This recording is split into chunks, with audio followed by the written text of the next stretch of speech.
policeman a come. Sanko licky love up on the dam and the gala holla murder. Sanko licky love up on the dam and the gala holla murder. Bip, bop, police a come and the gal a holla murder. Bip, bop, police a come and the gal a holla murder. Sanko kissy love up on the dam and the gal a holla murder. Sanko kissy love up on the dam and the gal a holla murder. Bip, bop, police a come and the gal a holla murder. Bip, bop, police a come and the gal a holla murder. Sanko boy, you better run. Sanko boy, police are come. Sanko boy, you better run. Sanko boy, policeman are come. Sanko chase the love up on the dam and the gala holla murder.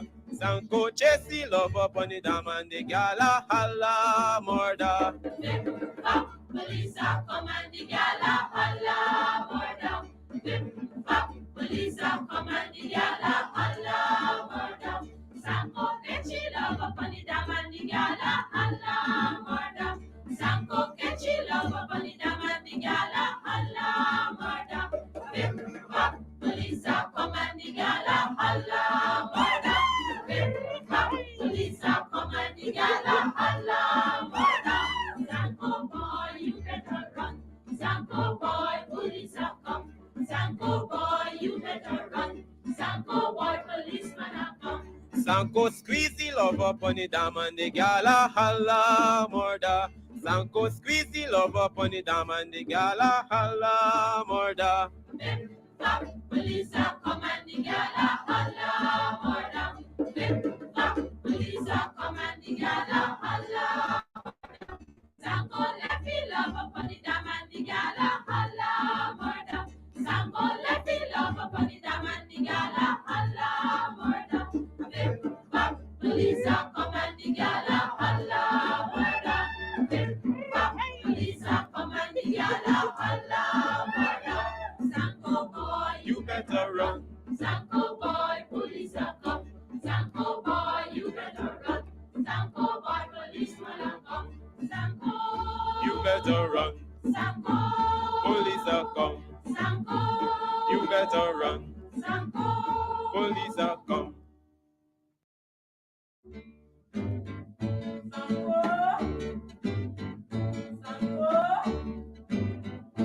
Sanko boy, you better run. Sanko boy, police are come. Sanko boy, you better run. Sanko boy, policeman are come. Sanko licky love up on the dam and the gala holla murder. Sanko licky love up on the dam and the gala holla murder. Bip, bop, police are come and the gala holla murder. Bip, bop, police are come and the gala holla murder. Sanko kissy love up on the dam and the gala holla murder. Sanko kissy love up on the dam and the gala holla murder. Bip, bop, police are come and the gala holla murder. Bip, bop, police are come and the gala holla murder. Sanko boy, you better run. Sanko boy, police are come. Sanko boy, you better run. Sanko boy, policeman are come. Sanko chase the love up on the dam and the gala holla murder. Sanko chase the love up on the dam and the gala holla murder. Bip, bop, police are come and the gala holla murder. Bip, bop, police are come and the gala holla murder.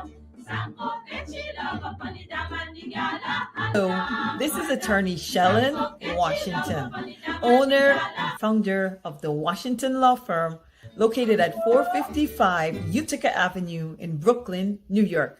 We're specialized in medical malpractice, personal injuries, matrimonial law, and landlord and tenant. If you're in need of legal representation, please give us a call today. The number to call is 718-877-3100. Consultation is free at no cost to you. So call us today to see if we can be of any assistance to your legal needs. Again, the phone number to call us is 718-877-3100.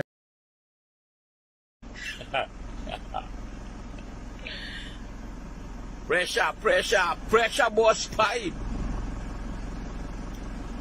Pressure bus pipe, boy. Umaninza, Guyana de underwater. Oh, the wrong. Sorry. Right, about now, living in Guyana, right about now, like, I am in Guyana no more. I think I go go, and get me visa, and I go fly out, and I go to Mormis, and I go relax myself, because I am in Guyana no more. I am in Guyana, I gotta go Mormis. I fly now, go Mormis, things cheap there. If you are looking to have your statutory declaration, affidavit of income, identity, damage or lost passport, lost license, tenancy agreement, agreement of settlement, power of attorney, last will and testament, and certification of documents, then you need to visit the Alistair Collins firm, located at the Killian Mall, 162 Lamaha Street, in Georgetown, between Camp and Waterloo Street. Alistair Collins is a commissioner of oaths and a justice of the peace. Make certain you visit him or call for more information at 649-6410 or 685-6448 or 503-1451. And there's adequate parking available. Go down to the Alistair Collins firm and have all of your legal issues settled and brought to the fore. Alistair Collins firm. Contact them at Alistair Collins firm. Source. Maybe the Chinese company that did not get the agreement that they wanted here, maybe they're the ones who told you. Or it could be just a fictitious thing. Okay, well, let's talk about specific individuals. What is your relationship with Mr. Su Jerome? Su. Oh, Su. Yeah? You already know what I want. Let me go. Give me Polari, I want Polari. Yeah. Give me Polari, I want Polari. Yeah. Give me Polari, I want. Source. Okay, well, maybe the Chinese company that did not get the agreement that they wanted here, maybe they're the ones who told you. Or it could be just a fictitious thing. Okay, well, let's talk about specific individuals. What is your relationship with Mr. Su Jerome? Su. Oh, Su. Yeah? You already know what I want. Let me go. Give me Polari, I want Polari. Yeah. Give me Polari, I want Polari. Yeah. Give me Polari, I want Polari. Yeah. Source. Okay, well, maybe the Chinese company that did not get the agreement that they wanted here, maybe they're the ones who told you. Or it could be just a fictitious thing. Okay, well, let's talk about specific individuals. What is your relationship with Mr. Su Jerome? Su. Oh, Su.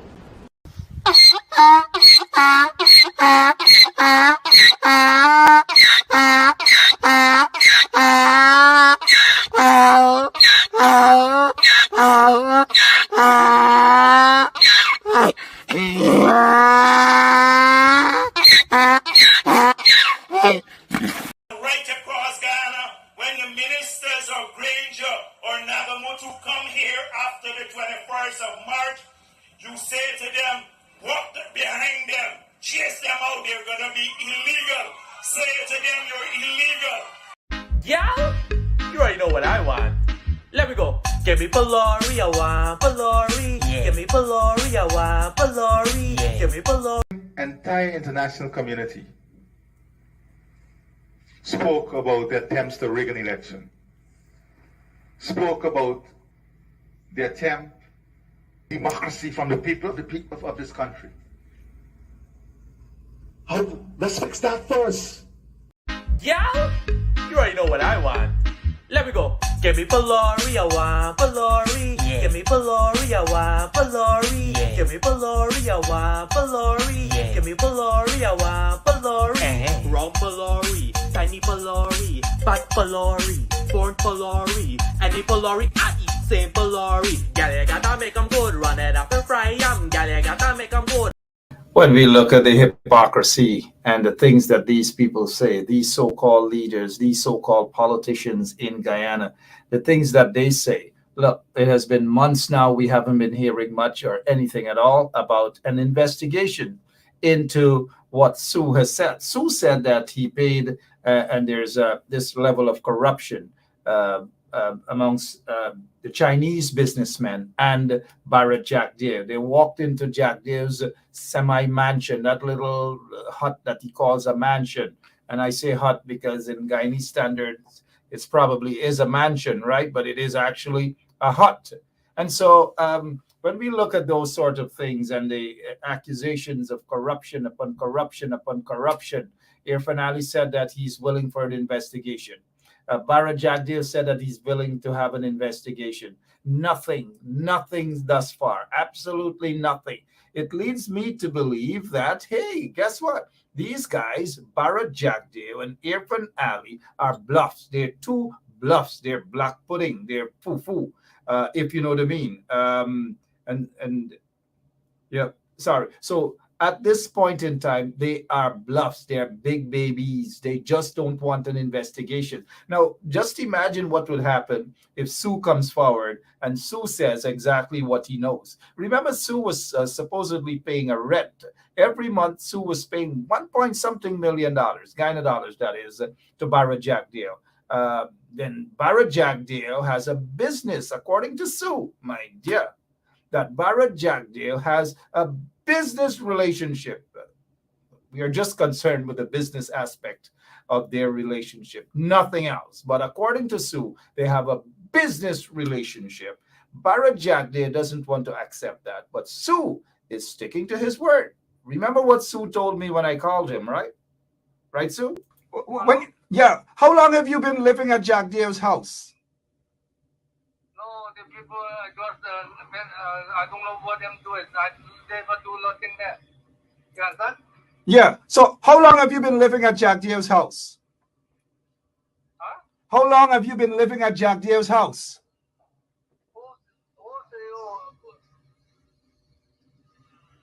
Hello? Yeah. How long have you been living at Jagdeo's house?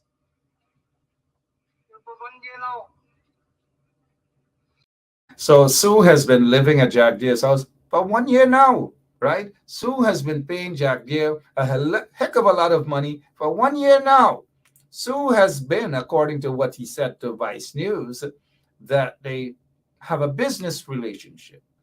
Sue walked into Jagdeo's house, which is a stone throw away from where Sue lives, and the house belonging to Jagdeo that Jagdeo bought not so long ago for a heck of a lot of money, mind you.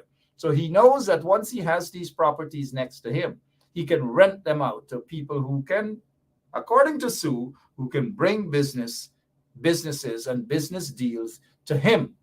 And that's it. That's according to Sue. Now, Jagdeo has refuted that.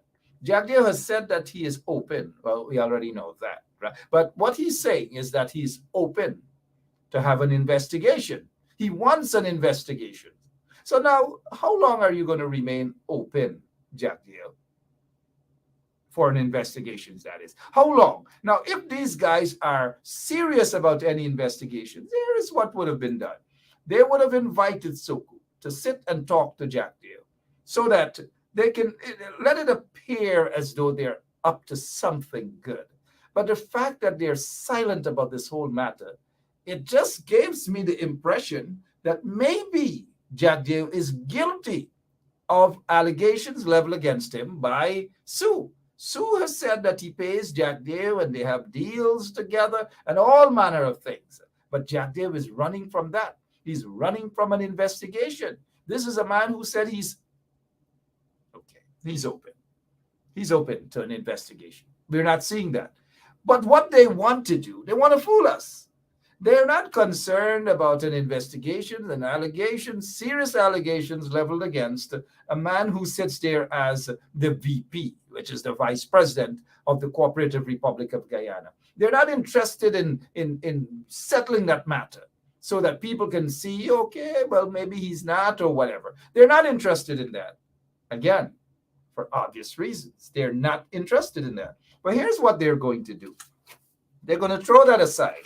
And then they're going to cherry pick now. They're going to go to electoral matters now. They don't want the elections petitions to be heard, and so they do everything to shoot it down. Pop, pop, pop, shoot it down. They don't want the elections petition to be heard because they know that is going to expose them. In fact, not only expose them, they're going to be open up wide. And they don't want that. So what they did, they went around the elections petition and they start what is called a COI. COI, which is a commission of inquiry into the elections, March 2020 elections. And so those guys who are going to be making hundreds of millions of dollars, they sent out requests to people. If you have evidence, go forward. Guess what they're going to do? They're going to round up a bunch of PPP people to walk in there to say that they have evidence that me been them say me been dead, but me not dead. Me they live. Me still alive. Me not dead, and then get me down a dead, and then them say and me bougie or me nani or me mamu will live till a Canada, and then say he vote. He not been vote. He not there. Look how long me mamu dead. All these little insignificant things they're going to be doing. But the bigger picture, in terms of talking, I want them to sit and talk to Claudette Singh.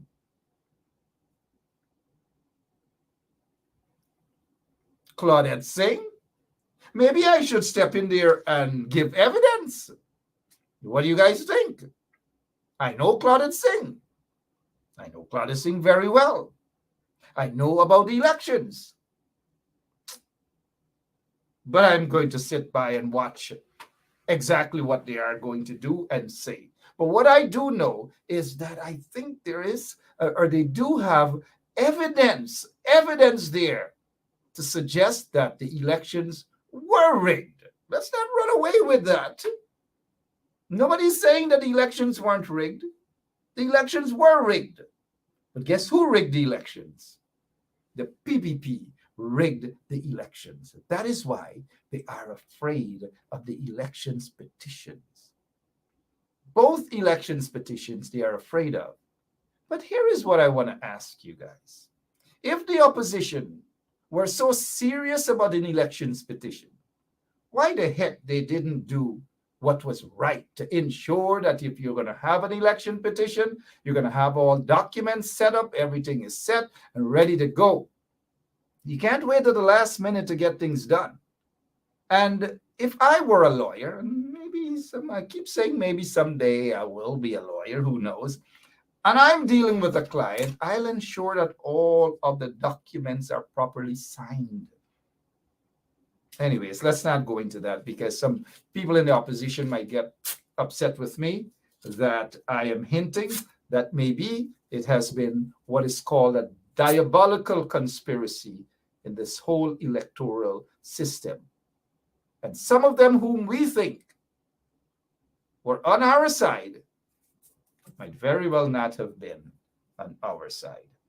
Good evening to you guys. My name is Mark Benchop, always a little bit controversial. Ask some questions and make some comments that tickle some of them in the opposition. Was there really a diabolical conspiracy? Was there really some folks in the opposition that we thought who were supposed to be on our side were actually not on our side?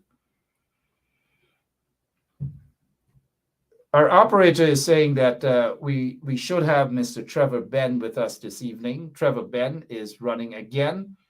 We should have Trevor Ben. We're not seeing Trevor Ben as yet. He's probably out campaigning. Trevor Ben is running again, visionary leadership.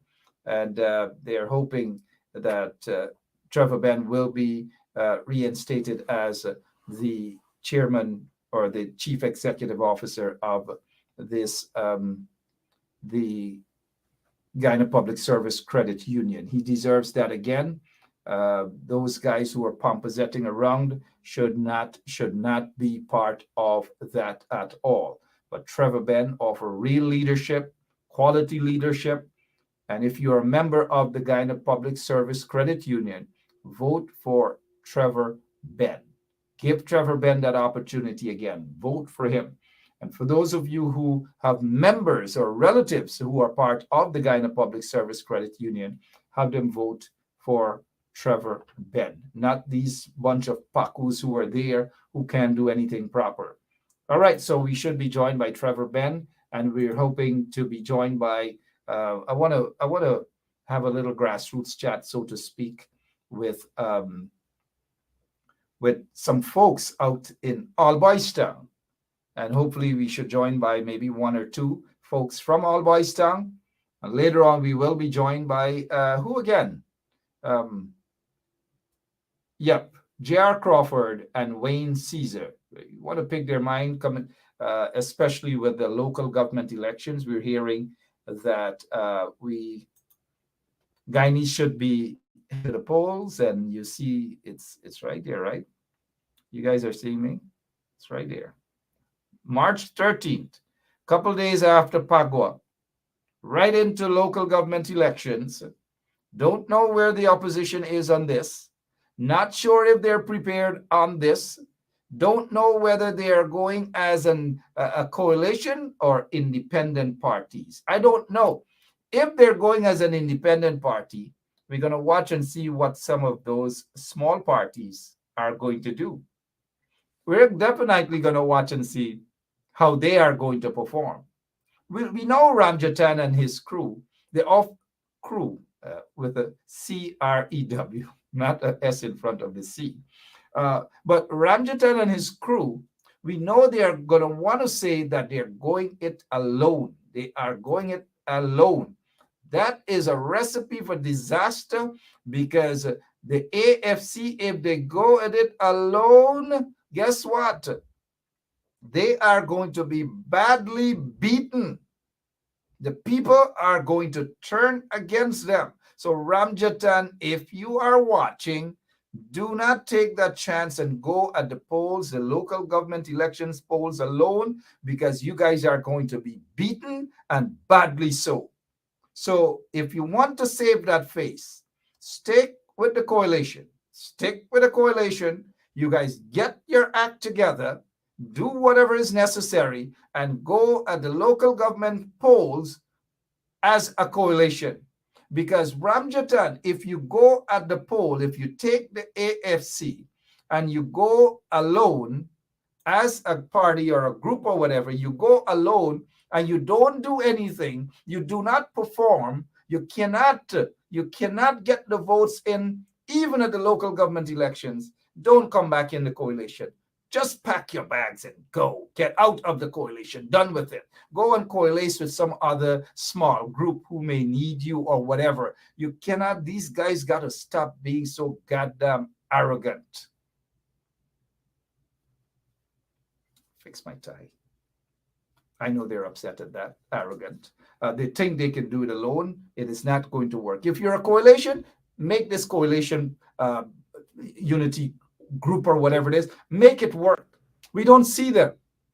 We don't see Aubrey Norton and the guys in the AFC, Ramjatan and others. We don't see them walking in Sophia. We don't see them walking in Belvedere. We don't see them walking in Hampshire together. We don't see them walking in Blackbush Polder together. Alnis, Philippi, Cromarty, Kilmarnock, 35 Village and those places, Eversham, Epsom, Brighton. We don't see them walking together, not even at Wim Village on the quarantine. We don't even see them walking together in Linden. When was the last you guys saw the AFC in Linden in Region 10 walking and shaking the hands of the people? We hardly see these things. They need to go out there as a group also. We just need to, they can't hide away and get vexed with each other. Because the thing is, they're not going to win votes like that. And if they continue as divided as they are right now, guess what? The PPP we know the PPP has rigged the system already. The PPP has rigged the system already, even for the local government elections. But even if that is the case, if these people in the opposition are so damn divided, if they can't get the act together, well, then the PPP will not only rig the local government elections, they will also rig, again, the general and regional elections. I don't know if some of you guys agreeing with me or not. uh, Keith Walcott. Keith Walcott is saying something that makes sense here. Thank you, Keith. I took Keith Walcott's name for Keith Scott because Keith Scott get a little small party with just one person, the member, or two persons, maybe one, and that is just Keith Scott. And even Keith Scott is not even sure that he is still a member of his small party. Hey, Guyana, I don't know. Well, then when you think Guyana is bad, some other country just not that far off as well. Look what's happening in the UK. UK Prime Minister Liz Truss resigns after just 6 weeks, rejected by financial markets and her own party. She has been rejected by financial market and own party. In other words, they do not trust Liz. They just do not trust Liz. And Liz resigned. And guess what happened? Guess who may be back? Boris. Boris may be back. Boris may be back. Keith Walcott. My apologies for almost mistaking your name for Keith Scott. But good point. Clean the voters list.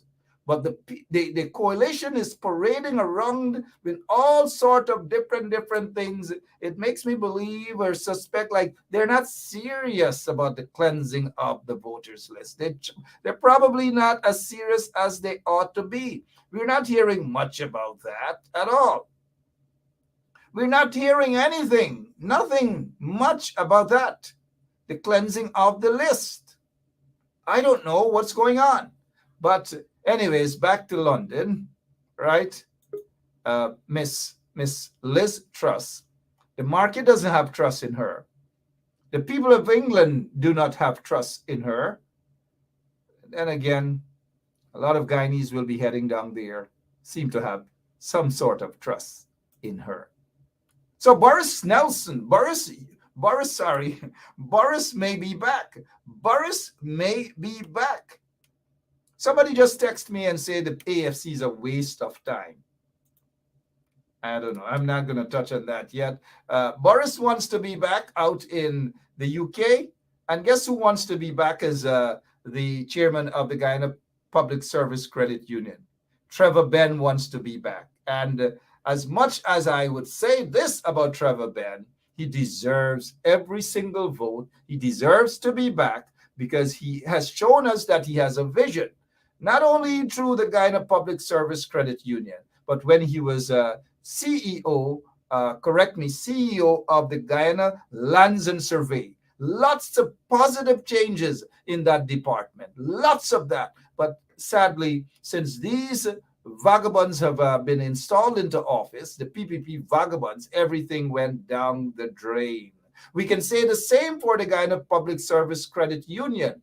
Every single thing, the vision and the positive start that Trevor Benn and all of the things that they have done under Trevor Benn's leadership went down the drain under these bunch of pacus who are pomposetting themselves as leaders of the Guyana Public Service Credit Union. I am glad that they will have a vote coming up on the 24th, I believe, of October. And I will be so pleased to see that Trevor Benn will be reinstated along with his crew as the leaders of the Guyana Public Service Credit Union. Trevor Benn is our guest there this evening. Good evening to you, Mr. Benn.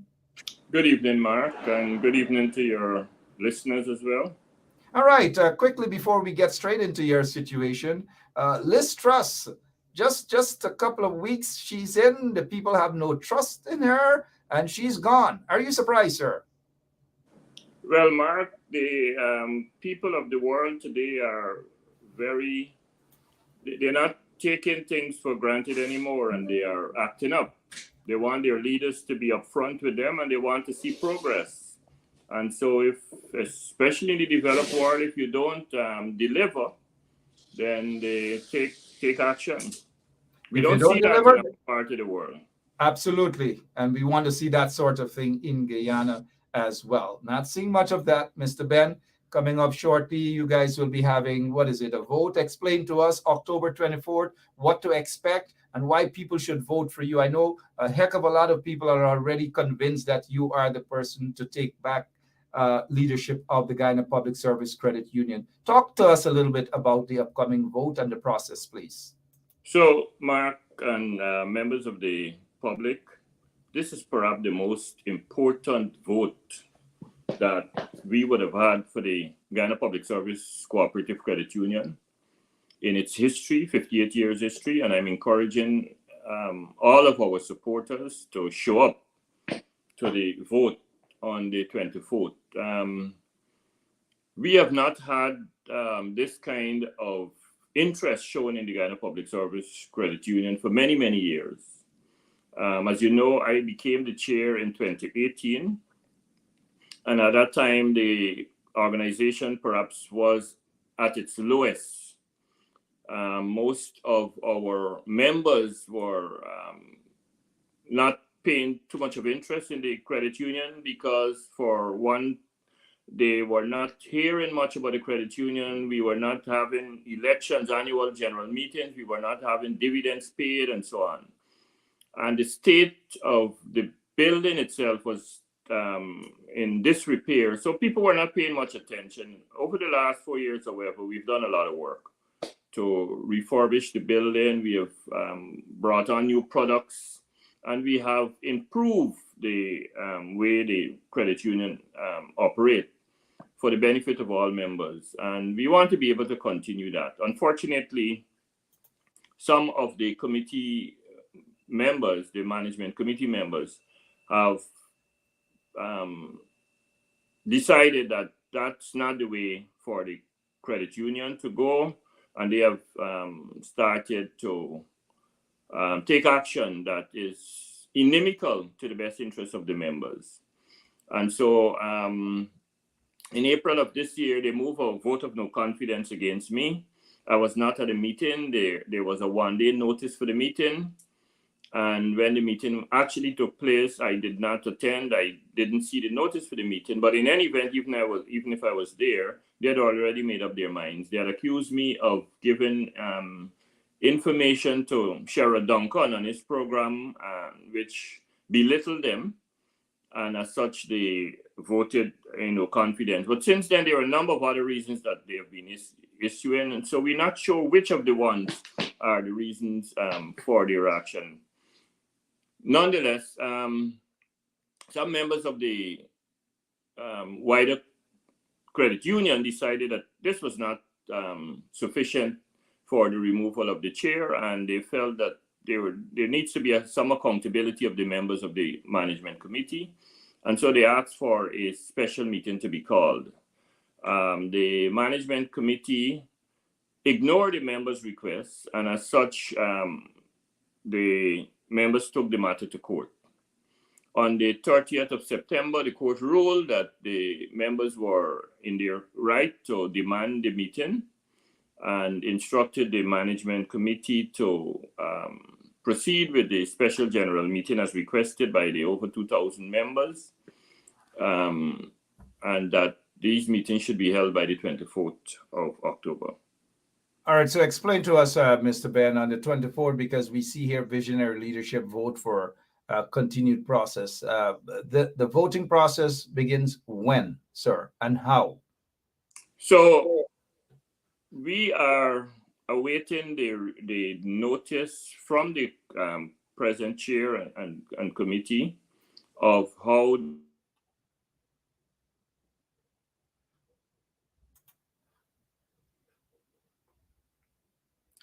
seem to have some technical problems there with Mr. Trevor Ben. He's running again for the leadership of the Guyana Public Service Credit Union. He was overthrown by a bunch of PPP lackeys and who haven't done much, if anything, at all just what we would describe as flatfoot hustlers, real examples of flatfoot hustlers. Hopefully we'll be joined again by Mr. Trevor Ben. Seem to be having some, it's not a matter of interfering with the feeds. Sometimes you guys give the PPP too much credit for things that they're incapable of doing. It's just bad internet bandwidth. That's all. Not interfering with anything. even though we know a lot of the guys in the PPP love to interfere with things. And okay, so we'll wait to be rejoined by Mr. Trevor Ben. In the meantime, let me just bring to you guys your attention that the matter concerning the policeman, Detective Sergeant Bascom, we're told that the matter was transferred, according to news source here. It says Magistrate Daly to continue hearing Bascom's cybercrime case after DPP's request for removal falls flat. Magistrate Daly continued here. In fact, the magistrate sent the matter to the chief magistrate, and the chief magistrate sent the matter back to Magistrate Daly. Magistrate Daly says, look, all right, if that's the case, that's what you guys want. Sometime February, she will begin trial. And I say this because frivolous charges of cyberbullying and some no evidence of cyberbullying, frivolous charges level against Mr. Bascom, Detective Sergeant Bascom, and they took away his passport for frivolous charges, all because somebody said that their feelings were hurt. That's all. No criminal matter, no nothing. But a goon of the PPP, a goon who was not so long ago, spent some time in prison after he was charged for assaulting a 13-year-old girl. A 13-year-old girl. I'm not sure, but based on my recollection about this matter, it was over the 13-year-old girl's brother or something like that. And when I say a fight, based on my recollection, over the brother of the 13-year-old girl, understand where I'm heading with this. I don't have to speak it out. This guy here parades around as a journalist. He's not. But this is the story with this PPP Paku. Gordon Mosley has him down here as a talk show ghost and political. Well, a lot of these guys are ghosts and hosts and activists. And his name is O.C. Rogers, under probe for repeatedly slapping woman in supermarket. There is the video that shows this guy slapping the woman. His response that the video was doctored. Give me a break. And so he was allowed. The police said that he was detained. He was released on his own recognizant, meaning that he was allowed to go. After the video showed that he was slapping up the woman, slapping up the girl at some supermarket at Bat Settlement, slapped up the woman. Police let him go on his own recognizant. He jumped in a vehicle after probably enjoying his beers and whatever else he enjoyed. Went straight to the airport and was allowed to leave the country. A criminal offense. This guy is no stranger to criminal offenses. He was in jail for assaulting. He was charged. He was in jail for assaulting a 13-year-old girl. These are the people that the PPP love having around them. Went to jail for assaulting a 13-year-old girl. Assaulted a woman on video. The world can see it. The victim wants justice. He was allowed to leave the country. But Bascom, nothing close to what this criminal offense is about. Nothing close. His passport taken away, not this Mako individual on the page there. This policeman, for frivolous charges leveled against him, his passport taken away from him and he's being prevented from leaving the country. But a known miscreant of the PPP who was charged for assaulting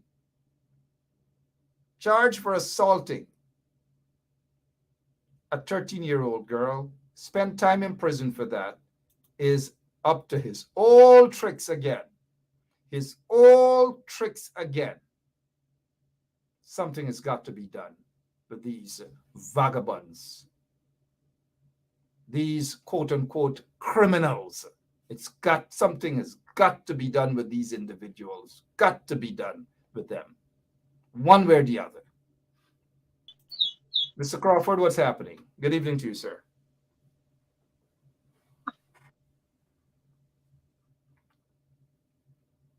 We lost Mr. Crawford also. We lost Mr. Ben as well. They're all in Guyana.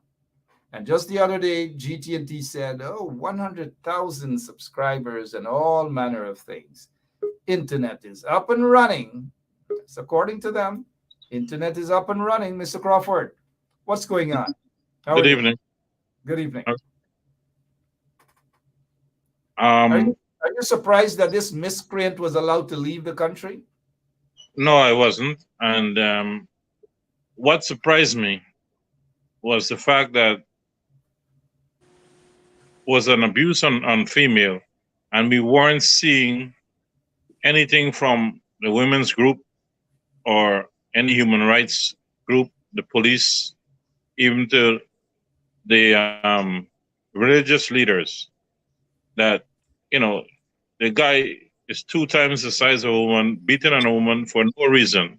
Even if there was a disagreement, he had no right to put his hand on the individual, and yet he was was left to do as he pleased, and it sends a bad signal. Also, it was between 2 races. It also sends a signal, that Africans are brutally driven against East Indian. These are things that should not be allowed to slide in society. Well, for me, I get you, but for me, it's not an issue of race. It's whether the woman was of African descent, whether she was of indigenous or Chinese. Wrong is wrong. Wrong, not because the woman is of East Indian descent means that it's far more important if her race was something else. No. A woman is a woman, and he should not have done that, irrespective of the woman's race.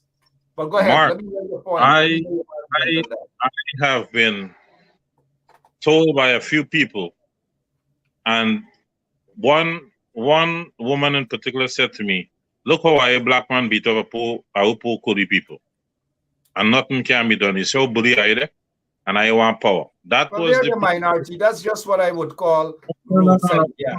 Roadside gap. Hold on a second. We keep using these things as their minority issues. It's not. Across the country, look at the level of education that's being displayed, and then you would understand when election time comes how these things compound with other propaganda will put people in doubt. But did you say to her that that this guy, well, if you want to describe him as such, David Irfan, and when I said David, you know what I mean, politically speaking. He David Irfan and he David that Jack Dale, and they allowed him to leave and come out the country. And then as soon as he come out the country, he gone in Queens, he dashana dashiki, and he gone commenting about Diwali. I'm sure that he's not even educated enough to talk about Diwali and so forth. And he throw on a kurta, not a dashiki, sorry, a kurta. He put on a kurta, and he's in Queens commenting about Diwali when he just doesn't finish slapping up and beating up a woman. I'm not going to say an Indian woman. He beat up a woman. Mr. Crawford, go ahead, sir. I explained all of that, and I even told him, I said, look, the party that you guys support, they will sacrifice one single vote because this guy is supposed to be some henchman and is going to bring black votes into PvP. So you guys are being sacrificed conveniently. Look at the disrespect. Wait, Mr. Crawford. This thing here on the screen could bring black votes. Yes, he's having converted votes to the PvP. What black votes? Who can this thing convince, Mr. Crawford? You got to stop giving these guys any bit of credit. What black vote this thing could bring? Mark, you would be surprised. No, I'm not. I wouldn't be surprised. What black vote this thing could bring, Mr. Crawford? Listen, I'm a realistic person. You would be surprised what a few dollars can do to somebody's mindset. I know, but dollars is different from bringing vote, comrade. What That is vote? exactly What black vote? 1 he is second. there. He is One there. second, sir. What black folks this thing could go to and talk to and convince? Have you ever seen him talking to a black audience, so to speak? No. This thing is a flat-foot hustling thing. He is not an influencer. He cannot convince people to vote. He doesn't have that. Let us stop giving these things the sort of credit that they do not deserve, Mr. Crawford. They are things. They are hustling things. Mr. Gentleman, the guy is a runnings guy. He is connected to the guys who wants a runnings life. And that is how they bring people in with promises and a little fine change, and they get them on their side. There are other ways and means that the PUP are building their voters base. These guys are hustlers, kunumunus, wherever they can hustle a little thing. Remember, he slapped up, according to the charges, assaulted a 13-year-old girl, allegedly over a bigger boy. And so he was sent into Camp Street Prison. He came out, and he gone now tilling Bart settlement. He gone tilling Bart settlement with the dirty behavior. Mr. Crawford, Mr. Gentleman Crawford, don't give these things credit, bro. I'm telling you, don't give these things credit. He should have been back in 1 second. He should have been back in Guyana in jail right now. That's where this thing should have been, influencing people in prison. I agree with you on that point. Not until I put this incident out on social media did I see that some from the PPP group were talking, but not on a public forum, but in private chats, about the displeasure that they felt that, and the disrespect that he did. They didn't have the balls, as I may say, to come out in public and denounce him, because it will anger the big ones in the party, because they were going against a so-called one of their own. So they were willing. Let me address this person about naivety and so forth. I'm saying to you, Mr. Halls, and I'm saying to this is not now that I know this thing. This thing is not a road hustler. This thing is in this business for thing, nothing else. You can't tell me about this thing. None of you guys could tell me about this thing right there. This thing is not an influencer. This thing is not no road sense or nothing like that. This thing is about a thing, a particular thing. That is all it's about. A particular thing. Let's bring in Mr. Caesar. Mr. Caesar, you're not a particular thing. Good evening to you, sir. Good evening, Mark. Good evening to the viewers, listeners. Yep, good evening. What is your take on this guy on a video was caught slapping up a woman, even though he's saying that the video is now doctored? Just like Anil is saying someone went on his page and posted the stuff they should not have posted. It's a pattern with these things. But go on. Why do you think this thing was allowed to leave the country? Well, first and foremost, Mark, he should not have been allowed to leave the country. He should have been charged. He's an abuser of women. And of course, in the past, he have abused a young 13-year-old child. So he have a history of doing this. And let's be frank and honest. An extension of the party that attached to the PPP is just a flat-footed, lawless individual. And these guys, they know which limb to jump on. Because I would like to see O.C. Rogers see me somewhere. He wouldn't even talk nothing much, but he north to go and slap up that young woman, that's not fair, man. That is just not right. It just shows you how the government in Guyana operates. Their people can go around the country and do whatever they please to do, and they have the protection and the security of the government. O.C. Rogers should have never been allowed to leave the country. He would not have gone into any other community and do that. But welcome again to this show. But let us go right back to Mr. Crawford so he can finish up on just in the event he needs to finish up on his points he was making. Go ahead, sir. Yes. Now, they had the courage to speak out on the abuse because they were afraid to anger their party supreme. And this is where you understand that a lot of people are in a group without a voice, but outside of that assembly, they're big and bad and they make a lot of noise. If you can protect females from bullies, what would you do if given a leadership position? So we are seeing where they are willing to make the sacrifice of abuse for political gains. And these are things that the society, we don't need these kind of happenings going on. And again, I'm going to stress, it is an interracial incident. It will have its consequences down the road.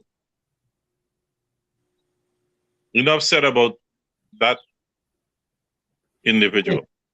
Enough said about that thing. We hope that this thing will be brought to justice, and the woman that he, according to the video evidence, that he assaulted, that she will get justice. I get your point, Mr. Crawford, but for me, one more thing I say. 1 second, let me finish my point, and then I'll give you for your one more thing.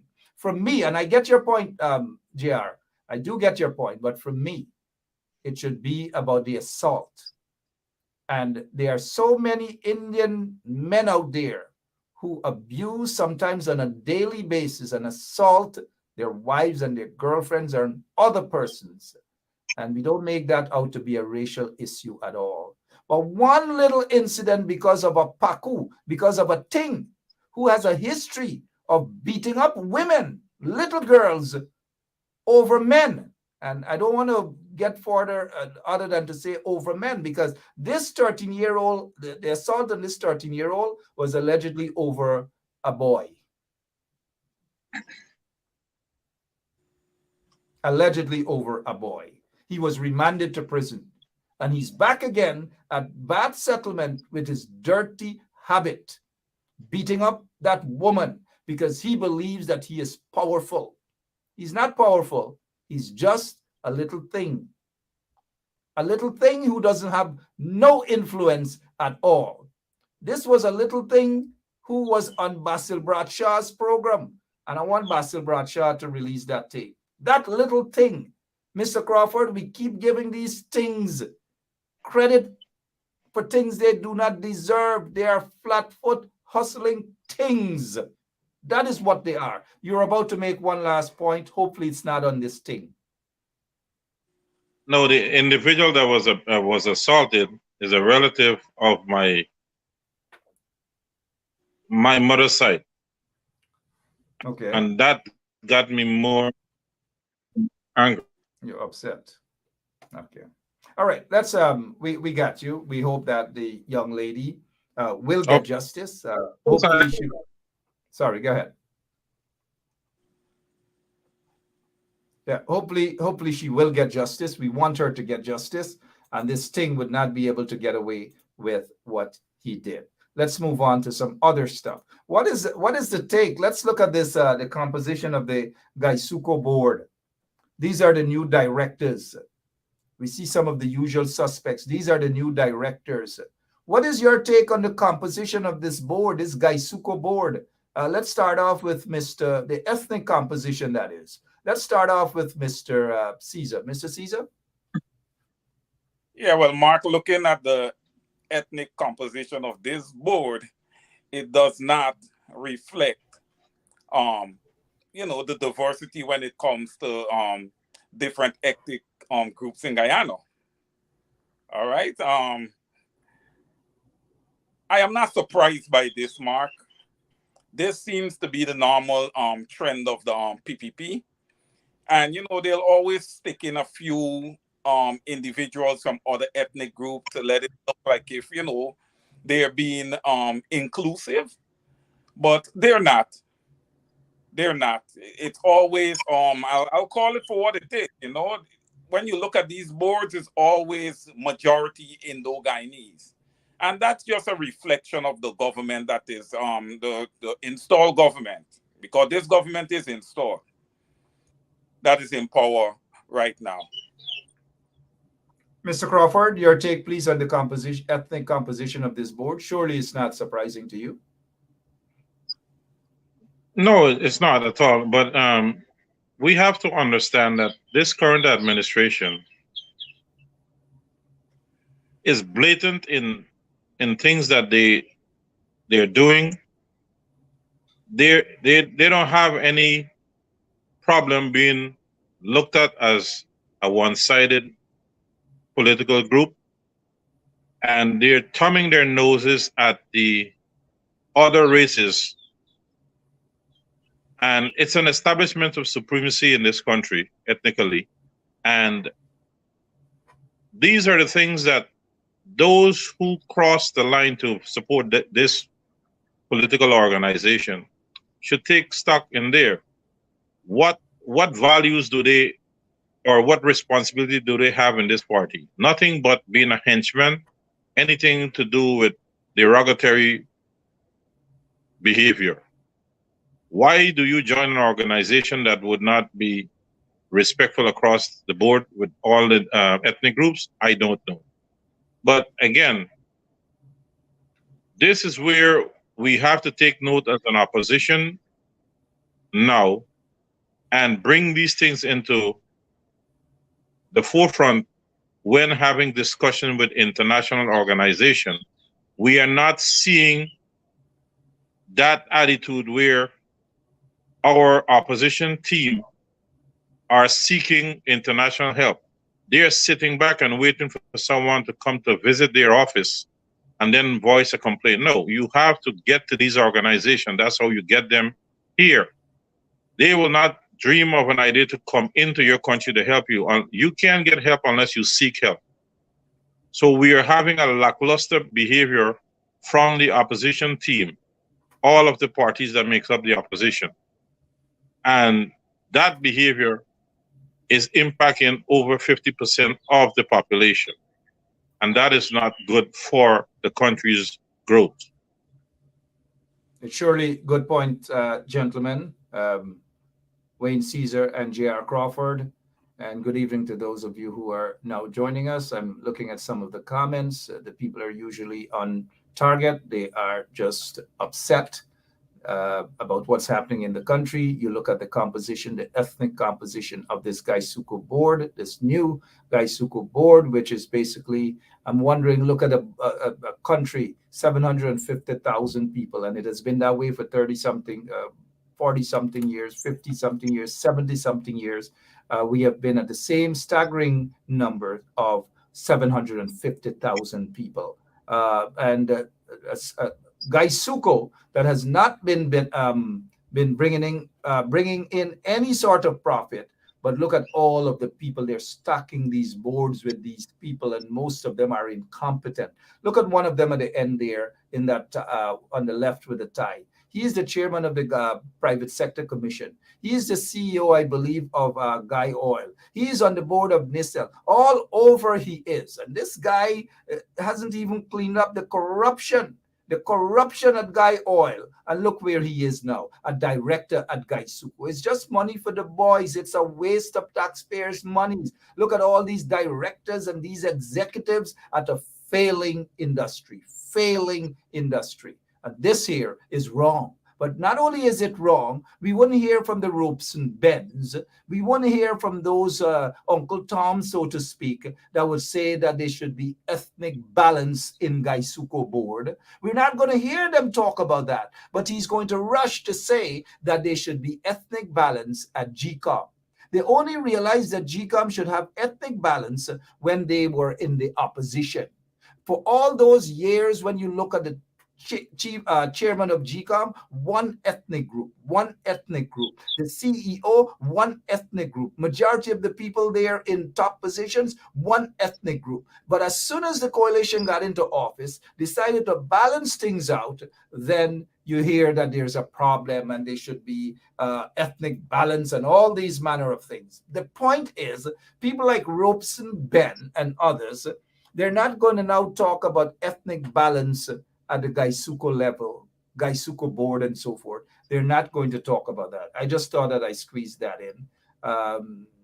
Let's move on to some other stuff, guys, and we can see each other there. March 13th, local government elections. Mr. Caesar, do you think, are you of the view that the coalition is ready for March 13th local government elections?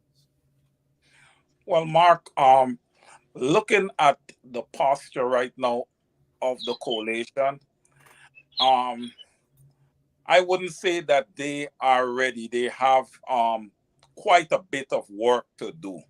I would like to see some more, coordination between the AFC and the APNU, right? I don't see that. I would like to see some more joint press conferences. I know I see Mr. Norton on just about every week with his team doing press conferences, but I would like to also see, joint press conferences with both Mr. Norton and Mr. Ramjatan present in the room. Also, there's a lot of groundwork to be done here. I don't know what strategy coalition may have at the moment, but as I look at it right now, I would say that they're a step to two behind. Okay, because I look in the news and I see that, the PPPs out there, man, whether they're giving out monies or they're just going into villages and trying to meet with people, they're out there. They're out there. They're not meeting with people. They're swearing people. And we've got to read into them correctly. They're swearing people. They're on their usual political trickery. Ali did a quick, and they do it for the camera.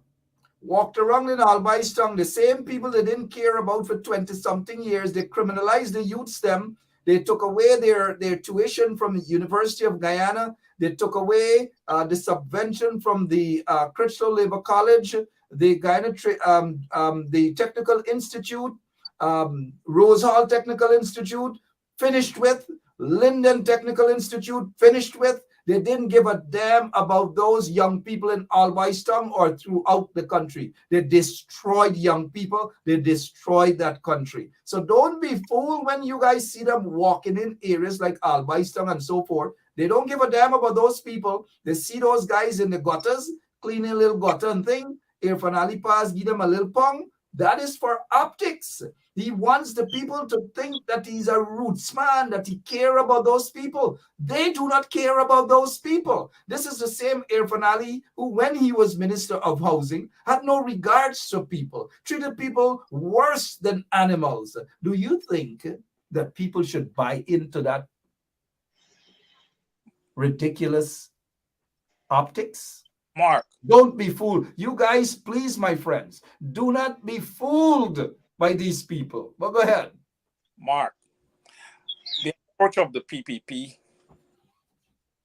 right? After the last election, a lot of the coalition supporters, they were all left with a bad taste in their mouth. Okay, the PPP continue to literally subdue these people by marginalizing against, poor people and people who are not their supporters. So if you do that, Mark, everybody has to eat, right? So they're getting these people to the point now where they're looking and they're like, oh, we're in a no-win situation here, right? And, you got to eat, right? So if Irfan Ali them is coming around and they're handing out something, they have the people where they want them. Everybody got to eat. But it's what you eat and it's who you eat from. Because when you charter food from certain people, you might as well never have done that. Prefer to eat your salt and rice, bear your chafe until betterment come. But the thing is, everybody got to eat by, and we don't care who I eat from. Y'all they got to stop this nonsense. Mr. Crawford, blood is boiling. Let's hear from him. Go ahead, JR. But before, JR, let me respond to this person. Rosanna, Uncle Mark, where are the coalition people? JR, you're right for laugh. Wait, let me hear, Wayne, You gotta laugh too at this question. Like, they're sleeping. Rosanna, my friend, my niece, they're sleeping. That's what they're doing. Most of them are sleeping. But go ahead, guys. Mr. Crawford, go ahead. Mark, this um, local election date, that's a gimmick. Anyway, the coalition is going to play into the PPP's plan. The PPP going to stall them out for this year. They're going to cry and complain about a new list, which should have been done now. And the PPP will agree to do up a new list in January of next year and push the local election backwards into November. Watch it. What the coalition should be doing on a daily basis, they're doing it on a monthly basis. They're not aggressive enough, and by not being aggressive enough, they are making the supporters lose faith in them. Regardless if you're in the coalition, you could remember when PPP were in the coalition, in the opposition, they were always press conference upon press conference, regardless if it's propaganda. BJ was out there hammering it away. And if you say something often enough, it becomes a norm and a reality in your head. We are not seeing where the coalition folks who are trusted into high positions showing care and concern for the country and the people at large. They are more concerned about, the chip on the shoulder that I have this title and I have that title. They're not going out there and work for the people's interest. It's almost like if they're kingships. When you take a political leadership position, you must be a person who are willing to serve, who are willing to listen, to comfort, and to heed advice. Not because somebody is not are not in a political arena, that they may not know what they're talking about. They may choose to stay out of it, but they have a wealth of knowledge, like one Stanley Ming. But we are seeing too many people who are self-absorbed, and they feel that once they get into that position, it's a 9-to-5 job. And to hell with it when I have my life. If that's your mentality, you cannot be a leader. Certain jobs, leadership, it's a 24-hour-a-day payment. It's like a paid manager in the United States. So many of these leaders that we have there are not the right people for those positions. They're doing a disservice not only to our supporters, but to Guyanese on the whole. Now, with that said, there is a question that I want to ask you, Mark. You're very familiar with certain electoral processes. The CCJ on its decision to not to give Guyanese an opportunity to understand and to see what had happened in the 2020 election. And I think that doesn't bode well for the CCJ. And I had called back in 2020 that we should remove ourselves from the CCJ because when you look at the trend, you're seeing a body system pattern develop. Anyway, what I would like to know, our Constitution gives the appeal court as the final court with electoral matters.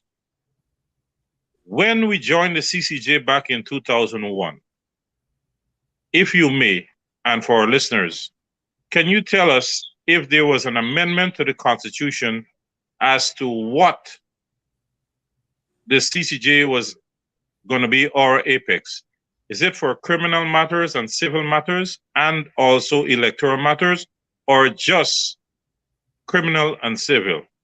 That flashed through my mind today, and I just want some clarity if you can help with that information. All right, listen there to you. The answers should have been right at your fingertip. Your dad, a qualified, competent, popular lawyer, senior counsel throughout the entire country, not only throughout the quarantine, the corridors of the quarantine, and so forth. Uh, Once a court is established as the final court, it simply means that all matters are dealt with, civil and criminal. And so that is the purpose of the CCJ. In 2001, as you can recall, and our listeners, and including our colleague here, Mr. Caesar, would recall that in 2001, Desmond Hoyt was the opposition leader. Former President Desmond Hoyt was the opposition leader. So it would be interesting to know what was the position of the opposition leader then, and what was the vote like in Parliament concerning that, because they just could not have decided that the CCJ will be our final court in terms of to adjudicate on matters criminal and civil.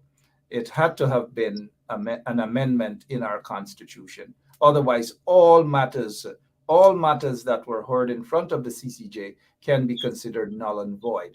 Now, I would almost, with Mr. Hoyt, former President Hoyt, former leader of the opposition, the late Desmond Hoyt was in fact a senior counsel as well. And those legal matters would not have slipped him. That the PPP cannot just get up one morning and say they're going to make the Caribbean Court of Justice our final court without an amendment to the Constitution. But importantly, I'd like to know what was the thinking then of the leader of the opposition, and whether the opposition back then, as you know, Mr. Hoyt was the leader of the opposition. Mr. Robert Corbyn was the chairman. After Mr. Hoyt died in December of 2002, Mr. Corbyn became the leader of the party. But I'd like to know the position of the opposition then. I agree with you also that a time has come that Guyana needs to revisit whether the CCJ should remain our final court of destination. I am 100% of the view that we should not have allowed the CCJ to be our final destination. Now, in fact, the people should know also that majority of the Caribbean countries, nations, are not party to the CCJ. They want nothing. Jamaica, even Trinidad, where the headquarters of the CCJ is not a member of the CCJ. And Guyana is just there. I believe Guyana pays the most money in terms of making those justices who are fat cat to survive on a daily basis while they continue to abuse and rendered injustices against the Guyanese people. That's just my take on that. Mr. Caesar, anything? Yeah. Mark, Yeah. JR, go ahead. Mark, can I come back? The reason Sure. for me asking those questions, if I recall, the chairman for the CCJ, Saunders, said that the declared results by Mingo should have been used. When you look at the pattern of the CCJ, you have a ping pong match. Some things go and some things don't go, depends upon the value of the case. And I don't think that the coalition should have sat quietly with this decision. I suspected it, that they were going to rule against the coalition once the end of July had come and gone. And a lot of people were saying, oh, they were going to take their mind. No, we had a lot of social activities planned, and the installed regime knew that if a decision came down prior to August, there could be a possible backlash where events were going to be disrupted. And the decision was held back after the last major event, which is Berbice Expo. Then it came down. So if you see that pattern, CCJ came back from vacation on the 1st of October, yet they couldn't render a decision that was already agreed upon months ago. They waited until the 19th. When you look at the calendar, there's no more festivity or festive activities until December. If you look at the behavior, it tells you that there were players outside. that was steering the horses. And But thus, when we also look at the hypocrisy of the court, of the justices there are saying that that electoral matters, elections petitions, ought to be heard expeditiously. Now, here is the right. hypocrisy. This appeal of Petition 99 by the CCJ that was brought by Anil Nandalal and his goons, they took over 3+ months, almost 4 months, to adjudicate on this matter. But these are the same people who are lecturing the judiciary in Guyana that elections petitions matter ought to be heard expeditiously, yet they didn't set an example by hearing this particular case in an expeditious manner. Hypocrisy all across the board. Exactly. I think that Guyanese people are foolish. Again, we are allowing this CCJ to destroy our country. And this is where we need to have the opposition get off the bench and to be attacking every single day.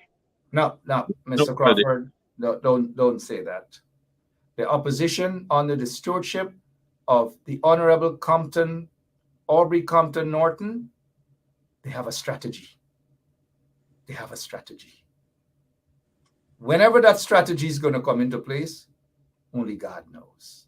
But they have a strategy. Mind, I'm being a bit facetious there. They have a strategy. Only God knows what that strategy is. Mr. Caesar, what else? You want to talk about that before we move on to England or London? Because immigration officers over in England are waiting for some folks, some so-called businessmen. I'm wondering whether they're going to take up the offer to head to England. But what is your take on this free, no visa requirement stuff to London? Well, I just want to make a quick statement on the decision made by the CCJ. Sure. Yeah, I feel like if Mark, the CCJ has been a total disservice to the citizens of Guyana. I cannot see why Petition 99 was thrown because service was late.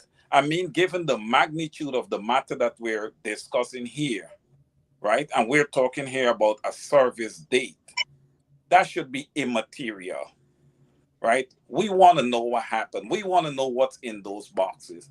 And hence the reason the Attorney General has battled and fought so hard to get this petition thrown out, because they full and well know, Mark, I'm 100% sure on this, that we have the wrong government sitting there right now. And that's not fair to them. You know, that really hurts me right there. And they would never get closure to this. You know, I'll be browsing through Facebook and I'm going to always see people who support the different parties accusing each other of being riggers. You know, we're not going to get any closure here. You know, and they don't want any closure. That is why they're having a COI so that they can fix the results. They have already fixed the result. Yes, that they can manipulate everything to get it in their favor. Yeah. Well said. We're looking at Wendy Emmanuel is saying, Mr. Crawford, you will be a great leader of the opposition. Who, me? No, man. No, remember they have PNC supposed to have Congress. You're a member of the PNC. PNC supposed to have Congress to elect a new leader, because this is not over yet. Next year, the PNC supposed to have Congress. Do you think they'll have their Congress, or the current leader would seek to postpone it? Something he was against? No, they will have. They will have to have Congress. They will have to have it. And do you foresee Mr. Norton being re-elected? No, I don't. All right. On another occasion, we will chat about that. Mr. Caesar, do you foresee Mr. Norton being re-elected as leader once they have Congress that is constitutionally due next year for the party? Well, you know, Mark, I would like to see Mr. Norton given another chance.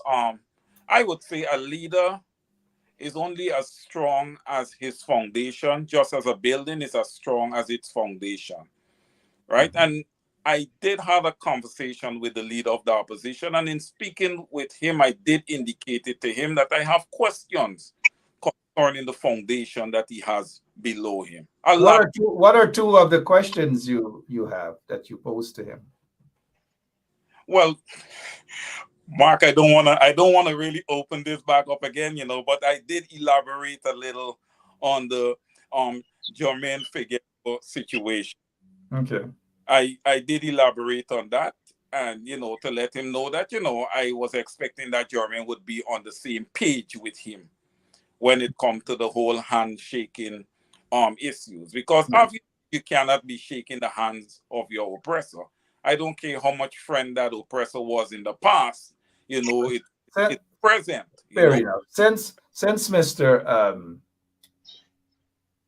Aubrey Norton was elected as leader of the opposition, how would you rate his performance, sir? Caesar. You're talking about in order like what, ABCs, whatever? His overall performance. I would say average. And when you say average, you mean you would give him a C minus? You're an accountant. Come on, play with numbers with us. I would listen. Marky would do much better. Of course, like I said, if the support was there, he cannot do everything. No person can do everything. But that's not the issue here. The issue is performance. Promises that were made, performance. We got to stop thinking that, and this is nothing against Aubrey. This is being constructive and objective. Mark, that we got to stop saying that when our leaders, regardless of who they are underperforming, the failure we make is when we say we can give them another chance, man. You got to be careful with that. Go ahead, sir. Make your point. Yeah, but Mark, a leader he gets advice coming to him from a lot of different angles, right? You agree some with leaders take the advice, and some leaders dash all of the advice out the door because they feel that they know it all. Some leaders are like that, Mr. Caesar. Some leaders are like that, sir. And sometimes that can be a shortcoming, depending upon what advice you take. Right? Yeah. When you look at the party as a whole, though, Mark, who else is capable of the job? Who else do you see? Who else stands out there to you? That would be my question back to you. We have been. I have been around for a while to understand that has always been a tricky question. It's what is called, oftentimes political leaders use it as reverse psychology in order to tell the masses, to tell the support base, look, at this point in time, there isn't anybody else. Y'all got only me to cling on to. It's a tricky thing. And they oftentimes have been brainwashing, not just people in the PNC or PPP or wherever. Political leaders around the world are just like that. Look at what's happening in the UK. Truss is out. Boris may be back in. Why Boris may be in? Because they tell themselves, Boris is now, his folks telling the people now, there's nobody else but me, Boris. Boris may very well be back in. But we're looking at the time, I have to get out of here. Is there anything else that you guys wanted to talk about that maybe we didn't bring up? Anil and his lies and so forth and so on. Anything in your closing remarks? Let's start with Mr. Crawford. As per se, from information from DPI, there's arguments stating that the Caribbean Court of Justice do not have jurisdiction, and it will be breaching Article 177, Part Number 4 of the Guyana Constitution and Part 2 of the Caribbean Court of Justice Act Cap 3, Line 7. So what that is saying, that our electoral matters should stop at the appeals court. And that's a tricky thing. Our Constitution, the interpretation is for people with proper judgment and not people with things that go according to their mind. And for our information and our viewers, if you can get with your legal counterpart whenever you have time permits. Let's see if the Caribbean Court of Justice is duly the one who can affect our electoral process, when I know that the Constitution dictates the Court of Appeal, period. You see, joining the Caribbean Court of Justice was a criminal escape route that back then the appeals court was manned by people who could not be pushed around or made to do as others would need to do. So the only way to get it out, because of the judges couldn't be removed, was to find a higher court where you could pull the strings. And that is why we end up joining the Caribbean Court of Justice in 2001. But remember it's not, Mr. Crawford, it's not in a case where in 2001 that the PPP didn't feel that they didn't have control of the court. Back then they had the acting Chief Justice, they had Carl Singh, and then they had the acting Chancellor, they had Justice Cecil Kennard and so forth. So it's not like they couldn't control folks in the judiciary, hence the reason for rushing to the CCJ. Mark, as per notes left behind, I have my reasons of saying so.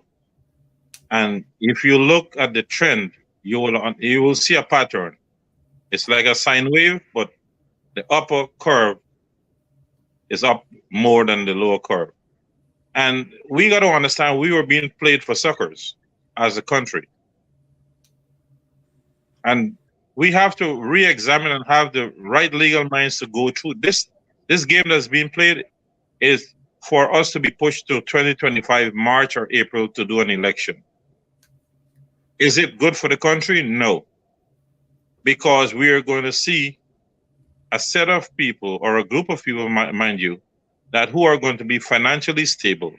And you're going to have another group who are mentally beaten, who will not be able to recover or match their so-called counterparts for the next 40, 50 years. That will take out the fight of anybody when you don't have that ability to play on a level playing field. And that is why I personally would get angry at the opposition leaders. All the parties, they are sitting down and getting on like little babies when you critique them. When you look back at the general population, ones who do not subscribe to this political group of people who are in power now, they're all suffering, regardless if they're East Indian or Black or Portuguese or Amerindian. Are we to sit down and allow them to play catch up for 40 years? Do you know what it does to your morals? Do you know what it does to your home, how you bring up your children? Do you know what it does to push people into crimes, prostitution, suicide, alcoholism? All these are products from supporting an entity that does not go out there and fight for the people. This is more than being president or being prime minister. This is about the welfare of every single Guyanese. And I'll be damned if I shut my mouth and give a damn who gets annoyed because I don't like the current leadership. Kemraj and Norton right now should do the honorable thing and walk away because they don't have an answer for the PPP. What are we going to do with our generation that does not have something called responsibility and ownership because there is no fight left in them? For me, I could drop dead tomorrow. It doesn't matter. I've lived my life and I enjoy every minute of it. What about the younger generation coming up? What about the opportunities to be happy, to be something of worth to our country?